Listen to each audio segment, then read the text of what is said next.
Hello guys and welcome back to the Game of Muscle YouTube channel. Unfortunately this video is a serious video and I'm actually just really disappointed in other YouTubers for the lack of them covering this, and as a smaller YouTube channel I'm having to put myself out there to put this message out there to cover this issue with Gran Turismo 7. And I have to say I'm actually particularly disappointed in Super GT, he's had access to Gran Turismo 7 for a while now and hasn't said this to people. So just a lack of responsibility. So I'm putting myself out there at the risk of my channel. I'm gonna say this because it needs to be said. So Gran Turismo 7 is coming out in 15 or so hours. But obviously YouTubers have had access to it previously with the embargo lifting very soon. People are very excited for it. I think it's going to be, it's going to be interesting to see how people react to it. But, and it's not bad. It's good fun. It's going to be a good fun title to race. But the truth is, Gran Turismo 7 is a entry level into sim racing. And you might think that's not a problem. And the thing is, what happens with sim racing is it starts off small. It starts off with taking the games more seriously with a gamepad, putting time into it, spending more time lapping, being concerned about delta, learning about brake bias, learning about some car setup, learning about race lines, hitting brake points. It starts off small and it starts off as something you think, it's all right, it's enjoyable, you get progress, you see yourself getting faster. It's fun. At first, it definitely seems fun and exciting. But inevitably, what happens is some people get captured by the disease that is sim racing, and they end up buying a steering wheel for Gran Turismo. They've got a PlayStation, cost them what, £450. They've already spent a lot of money on gaming equipment.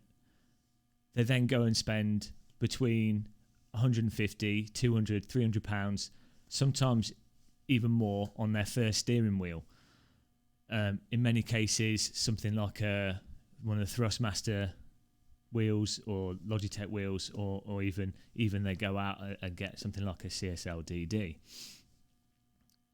What then happens is they play the game with the steering wheel and they experience using their feet as well as their hands to drive a car virtually.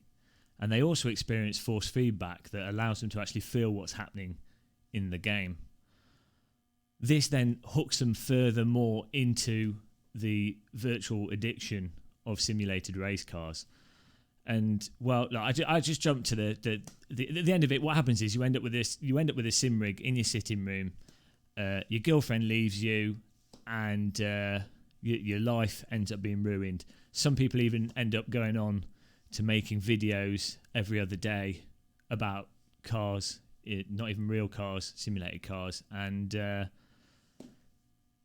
really, that's the warning. And I can't believe that other people aren't putting it out there. The fact is, you could innocently buy Gran Turismo 7 and not realise the path that you're going through. You might think, driving game, I like cars, I like driving.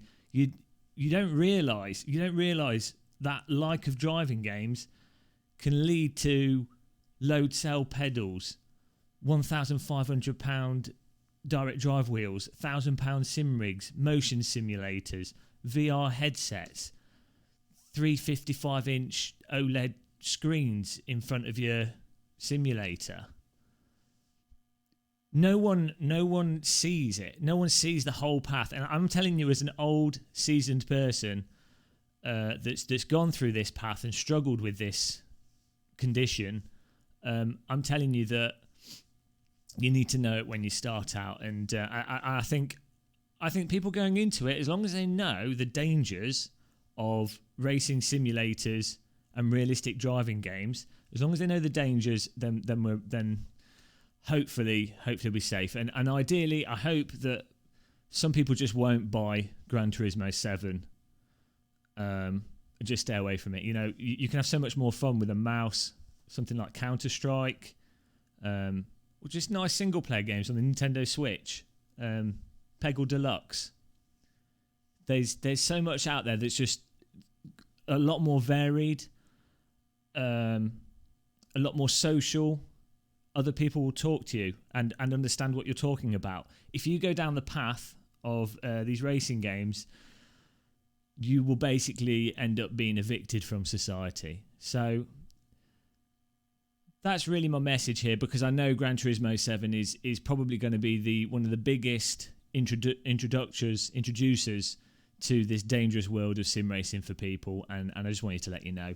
As I say, I'm really just disappointed in other YouTubers not putting that warning out there and not letting people know how bad things can be, starting off with something innocent, ending up into something that really will completely ruin your life.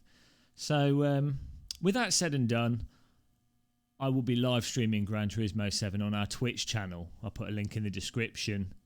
I'm still recovering, but we'll be live streaming that as soon as it comes out. So yeah, thanks for watching this difficult to make video for me. I'm still coming to terms with my condition, but yeah, until the next one, make yourself a cup of tea, drink it, subscribe and like. Goodbye everyone.